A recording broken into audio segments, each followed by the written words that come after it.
misconceptions might be occurring amongst your practicing peers or other physicians in general. What do you hear that people say about being in that innovation space or being in the industry? Yeah, I think we want to be very transparent, right, with our audience here. The innovation needs to be a partnership between the company and the patients. Understanding the unmet need that you are trying to address with your innovation is critical.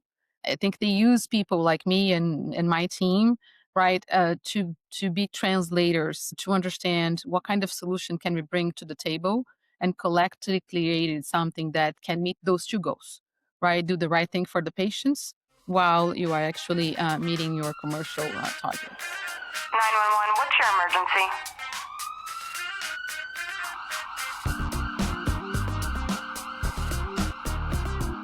Hello, and welcome to the Fire Chief Podcast, the only podcast dedicated to the Chief Medical Officer. I'm your host, Lee Scheinbart, and this podcast brings you the hottest and most crucial conversations in healthcare and physician leadership. Our guest today is a global leader in healthcare and is speaking to us from the Netherlands, although she is originally from Brazil. Today's guest is Dr. Carla Goulart Peron, the Chief Medical Officer of Philips, and she leads a global team of medical and scientific experts working within and across Philips businesses. Carla and her team design and implement the company's medical strategy and provide medical oversight and thought leadership across the company. Their collective role is to help drive meaningful innovation through excellence in medical safety, medical affairs, health economics, and clinical research. A former OBGYN physician and now with more than 15 years of experience in medical device and pharmaceutical industry leadership positions, Carla combines her strong clinical background with her executive experience and a hands-on approach to lead highly engaged teams with a reputation for complex problem solving, critical thinking, and collaboration.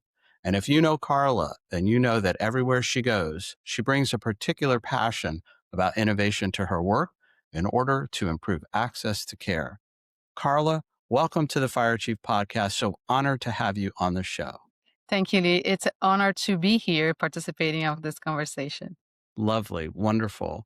So listen, let's start at the beginning for our listeners. Once upon a time, like so many of us, you were practicing medicine and then something changed. What sparked that initial thought that you could have a broader impact outside of direct patient care? And how did you know that the timing was right? That's a great question. And I think we get that a lot when we go into the other side of what is expected for a traditional physician, right? Because I think we go into med school with that dream or passion about impacting patients on a one-on-one basis. And I think the answer for your question is curiosity.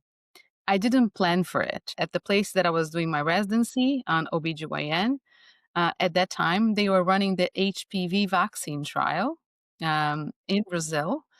And that site, by a coincidence, was one of the largest enrollment sites for that clinical trial.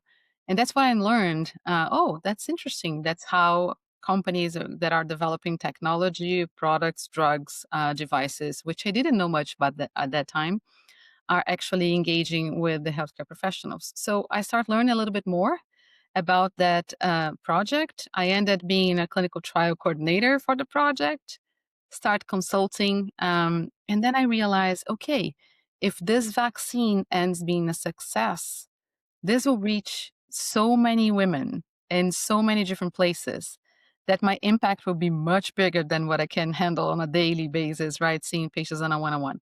So that's what I start thinking about it.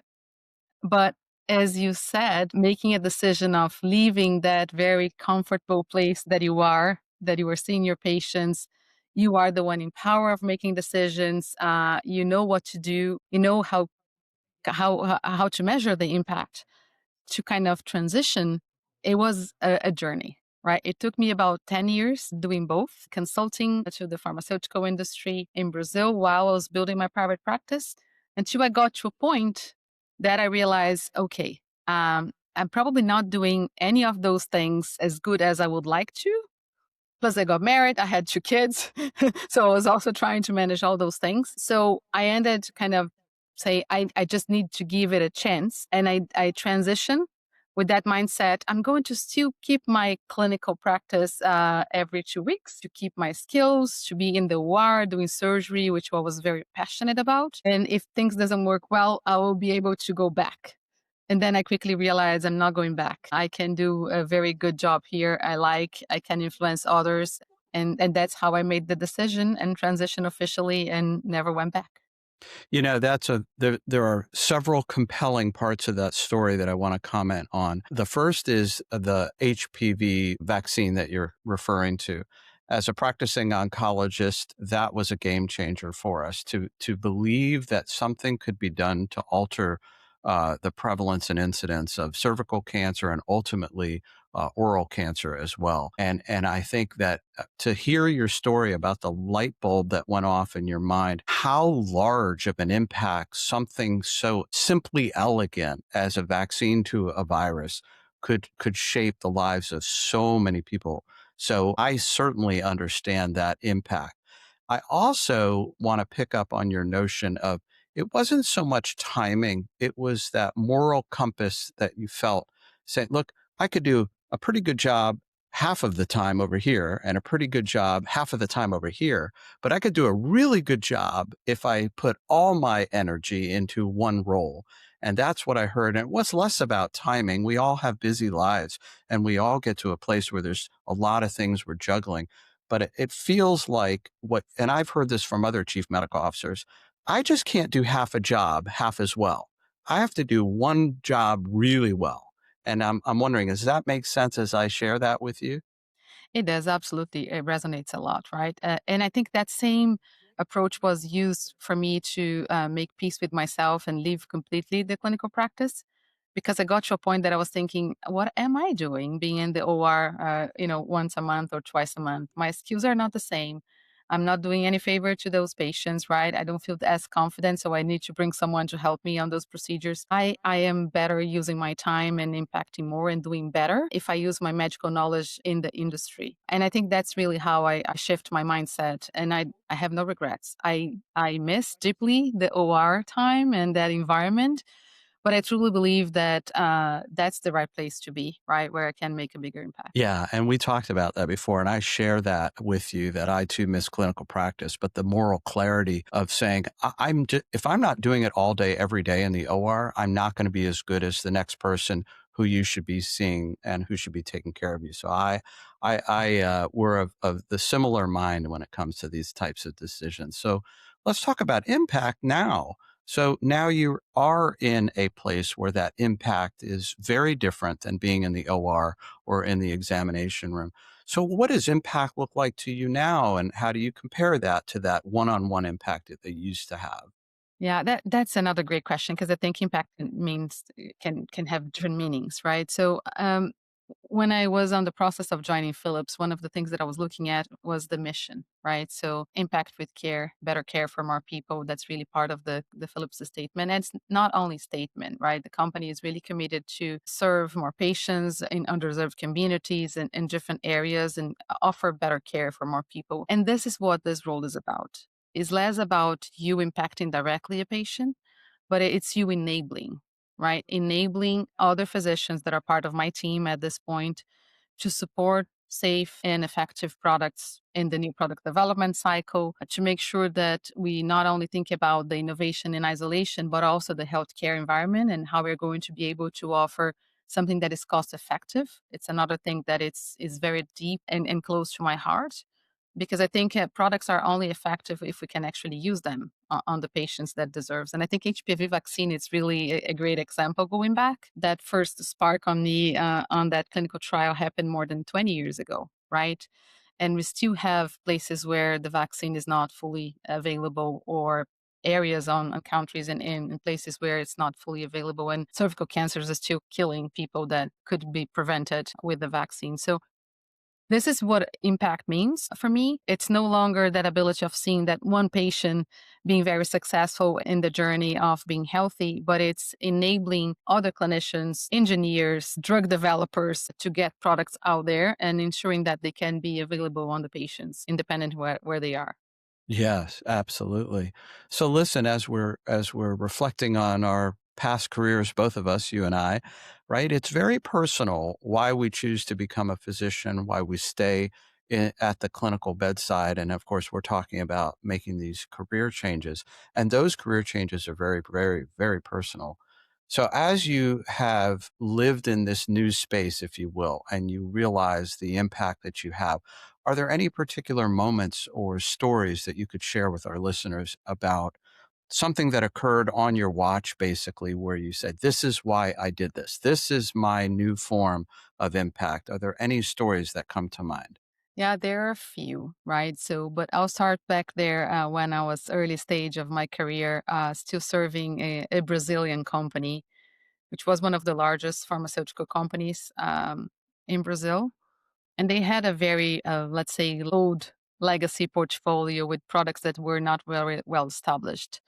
But they had drugs that were very, very good, but were very limited clinical data to support safety and performance. And one of the drugs that was probably responsible for 10% approximately of the revenue of the company was under a huge threat because of the new regulatory thresholds. And it was really hard to convince the business internally to invest in running the clinical trial to keep the drug in the market. And during that discussion, the CEO at that time told me, okay, if you fail the clinical trial, would you give me back your bonus? I said, yes. If I win the clinical trial, if it becomes a success, would you give me back 1% of the total revenue of that product? And he was, oh, you truly believe that you can do it? And I said, yes. If the drug is as good as we think it is, we will design a clinical trial and execute on time to keep the product in the market. And I truly believe on this. And he was, okay, done. Um, and we ended being able to run that study and keep the drug in the market. And that was the first time that I said, oh, that aha moment. Those are tough conversations, right? Because it's about revenue, it's about business. And those are not things that we learn that much in med school. And I was able to kind of convince that group that it was worthy the investment because the drug was good and we would be able to actually execute that. So it was very rewarding for me to see the drug in the market. I left the company before they finished the trial, but even though I was able to kind of feel that, I think, good feeling of we did it, right? It was the right thing to do for the patients we were kind of tackling. And that's a theme that we're hearing in just the first few minutes of this podcast of that moral clarity. We know what the right thing is. We are trained as clinicians and clinician scientists. And look, the pharmaceutical industry is full of scientists, but sometimes we come to different conclusions about the data or the reality or the goals of the business. And sometimes it takes someone to look, a leader stands up and puts it on the line and says, yeah, I'll forgive or forego or give up in order to do the right thing because it's the right thing. The same reason you might add on a case late in the day because it's the right thing to do, even though you're tired. And so Yeah. I really appreciate you sharing this with our listeners that just because you move from the bedside doesn't mean you give up the same attributes and character traits that create the competent clinician. You are a competent leader as well. And there's very little difference between bedside and boardroom when it comes to doing the right thing. So let's talk a little bit about how did you navigate all of this change with your colleagues and your family? And I'll give you, for instance, I was told once when I transitioned away from the bedside, well, how are you going to explain to your grandmother what you actually do? Because she understands when you say you're a doctor, but she doesn't understand what you're doing inside the boardroom. So how did you navigate that? And especially for people in your close circle who didn't understand the role of a corporate healthcare CMO. So that's funny. My youngest daughter, she was 4 by the time I made the transition, and she asked many times, "What do you do?" So they are attending school classes, and they need to explain what their parents do. She was kind of like, it was so much easier when I would say you were delivering babies at the hospital. I think it was translating that medical support into developing new technology. That was the easiest way to explain. So I'm still serving as a clinician, and I always say I'm still a physician. Sometimes people say we're no longer or former OBGYN. We are always going to be representatives of our specialty. I'm not as up to date. I can do surgery at this point, but that magical knowledge, that empathy for the patients, that understanding of how the diagnostic, the prevention, the treatment actually works, makes that difference in developing new technology or new drugs that will help diagnose, prevent, or treat diseases. So that's how I usually explained um, to my daughters by the time I joined. And to your point, my grandmother passed at the age of 102. And I needed to explain that to her many times because she tended to forget every time we would see each other. Remind me what you do for a living? And I think that's the easiest way, right? It's how we shape innovation, whatever is in the drug development space or in the device or in the combination. And I think we're going to be applying that same thing for AI, which is software, something that I don't think we even thought about it, right? To make sure products are safe, effective out there and supporting patients in their journey. Yeah, we'll talk about AI in just a few moments, but what a beautiful story about your daughter and, of course, your grandmother. And I'll share something. So, my grandmother passed before I had to explain to her what a chief medical officer does. And yet, what she said when I was going through medical school, she said to me, listen, if anybody ever asks you where you got your degree, you pause and you correct them and tell them that you earned your degree. No one just simply gave it to you and you didn't simply get it. And remember that once you've earned it, it's yours forever. So like you, and I have been in the same room where people tend to look at you as though you're not a physician anymore. No, you've earned it and you get to keep it. And I'm glad your daughter is growing up with someone like you who can set the record straight. So I love that. I'll keep that to myself. We earn it, right? we That's do an earn it. important win. And it's important to recognize that. So let's switch a little bit again in the same idea that our family may not understand what we do and some people don't look at us like we're physicians anymore. What misconceptions might be occurring amongst your practicing peers or other physicians in general? What do you hear that people say about being in that innovation space or being in the industry, the leadership role, that are just simply wrong? That if you want to set the record straight, what misconceptions come to you? Yeah, I think we want to be very transparent, right, with our audience here. I think the first thing that I hear most often is that you went to the wrong side of the force, right? Companies only care about revenue and growth, margins, stock price. And I think that's one of the biggest misconcepts that I've seen so far, right? I have 20 years of experience, and yes, companies are profitable entities like hospitals, right? Like our private practices. And this doesn't exclude the fact that they also care about the patients that they are serving. And then safety, performance of the portfolio and the products is as important as kind of making profitable margins out of it. So for me, that's the first one. And I think requires a lot to join those organizations and understand deeply how things works. And one thing is not excluded than the other. The other thing that for me it's really interesting, right? Then I only realized when I got into the innovation is that companies knows everything, right? Upside down. The innovation needs to be a partnership between the company and the patients that are represented by the physicians and the providers, right? So the healthcare system is complex. Understanding the unmet need that you are trying to address with your innovation is critical. How the healthcare happens around you, right? What suits the Brazil healthcare system, which is a universal healthcare, may not be the same or ideal for the US or for the Netherlands or for China, right? And that's another very big, I think, misconcept that companies know everything and they are operating in isolation. They're not. I think they use people like me and my team, right, to be translators and to interact with the physicians, the providers, the healthcare, the governments to understand what kind of solution can we bring to the table and collectively create something that can meet those two goals, right? Do the right thing for the patients while you are actually meeting your commercial targets. Yeah, you made me think about something for the first time, and I'll thank you in advance for that. They talk about math and physics and science as being universal languages, right? So 2 + 2 is the same in this country as it is in the Netherlands, as it is in Brazil. And when we talk about medical science and medical care, aside from the structure, like a universal system or a national healthcare system, the science, the practice, the delivery is essentially the same. Here's the diagnosis, here's the intervention, here's the outcome. Those tend not to change. Now, there are regional differences about, say, malaria exposure or other geographically confined diseases. But generally speaking, the language of doctoring for you should be the same pretty much everywhere you go. Does that make sense? Yeah, absolutely. Yeah.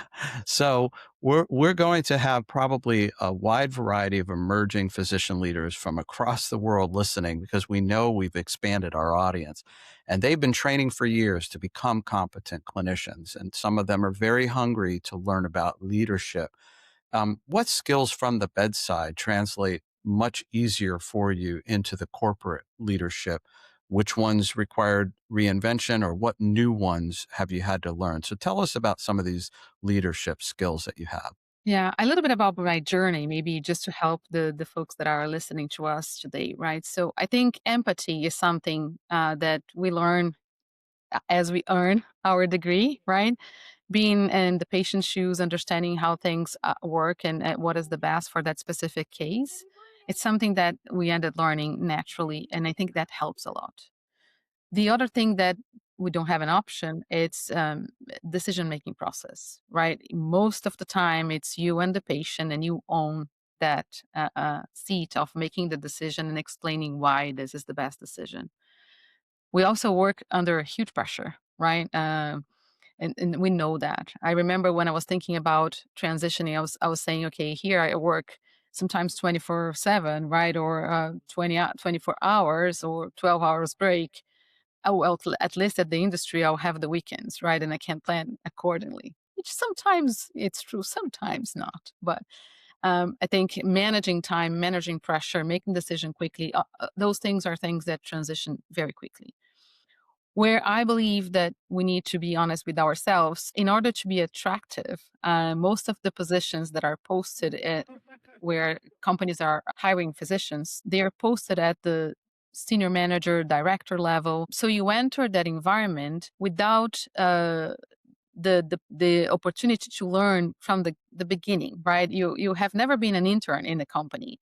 No one actually told you how to use simple tools like Outlook or do performance management, lead other people, right? We are used to delegate or do ourselves. We don't really learn naturally how to develop others, right? Offer feedback. A lot of things that are more straightforward. The second thing that for me requires a lot of reinvention or even development. We're not great in developing stakeholder management and influencing because, as I mentioned, or you make the decision or you delegate the decision, and because it's not your place to be. When you enter the industry, you are no longer the one in charge, right? It's no longer your decision. You sometimes will have the power of the veto, of course, if it's something unique as safety, because you are the safety expert in that room. But most of the moments, you are offering your perspective and you need to convince others that this makes sense. You need to help to understand their language, right? You need to help to translate that into a business case, which we are not necessarily very well equipped. And then, of course, there are technical skills that I believe are very helpful. As you go into innovation in the industry, you need to understand the regulatory environment, what is required for you to clear a product in US market, in the European market, in the China market, which is different, how to deal with investors, right? I'm in a public trading company, how you manage the conversation with government affairs or Minister of Health, not necessarily on a technical level. So I think those are leadership skills that we ended developing if we go into those types of position. And sometimes it's hard because we don't have the ability to observe that from the get-go, right? It's almost like expected that you as a senior leader, as usually how you are hired in those companies, come with that already built into who you are. Yeah. And look, it's a lot easier to learn and earn your medical degree and then go into industry than it is for a senior director or senior vice president of industry to suddenly become a physician. That's unlikely. Yeah. But I think you stated it very nicely as having this self-recognition of we don't know what we don't know. And we are used to writing an order in the chart and it gets done. And we will hold the rest of the team accountable if they didn't get it right or things didn't go well, or ourselves if we made the decision that was not the best. But in the corporate structure, as you describe, and what I've experienced is, well, let's start with what's the color of the chart? Where's the chart located? Who reads the chart? Do we all agree this is the order we're putting in the chart? And can we all live with the results of that order? It's just a very different behavioral process. And it does take time and learning and training, but physicians can do it. Now, it doesn't mean every physician should go into these roles, but they can. Do you agree with that thought? I do agree. I think you also need to understand what motivates you when you are thinking about leaving your clinical practice, right? I think that's critical. And that is my next question. So if folks are listening right now and they're feeling this pull towards the industry, similar to your original experience with the HPV, what questions should they ask themselves, in your opinion, to ensure that they're running towards something meaningful and not just running away from something else or running away from the strain of work or burnout feelings? What do you think about this? I think that is the question, Lee, right? That you need to ask yourself. You were forever considering that. Am I running from this job because I'm too stressed? I don't like seeing patients, or I'm not happy with how I'm managing the insurance, any of those reasons. Those are not the right reasons. They can be there, right, when you make your decision, because sometimes it exists. But you really need to be looking for something else, right? You really need to be looking to be curious about a different way of impacting the patients that you are considering serving. You need to be curious about innovation, pushing for change. Requires a lot of patience and resilience and ability to be out of your comfort zone to be successful in that transition. So if you are not very much aligned with the why you want to do that, I think there is a high chance that this transition will fail and you will go back to what you knew how to do before or your comfort zone. So uh, it needs to be something that is really inspiring you to make that big change, that you feel comfortable to be curious and out of your comfort zone. It is different, right? And we need to acknowledge that. It's fascinating. Yeah, I love this because it reminds me of how so many of us at some point have this light bulb moment, whether we're 10 years old or 20 years old. I will seek to go to medical school and become a physician. And it's hard to explain to people, but people appreciate it and they're like, oh, good luck to you. But you're drawn to it. You feel like a magnet pull and you sort of lose sense of time and space because you're in this place that you want to be in. That pull is important when you switch careers and move into physician or healthcare leadership. Because if you are running away from something or just experimenting, you will probably reach a moment where it's no longer an experiment or you're still running from something and you really haven't replaced that sense of awe or inspiration, as you alluded to, about why you're doing what you're doing. And then you won't feel the impact the same way. And so the energy that you get from doing the work may be missing if you're not tuned in. So I really love what you said about that.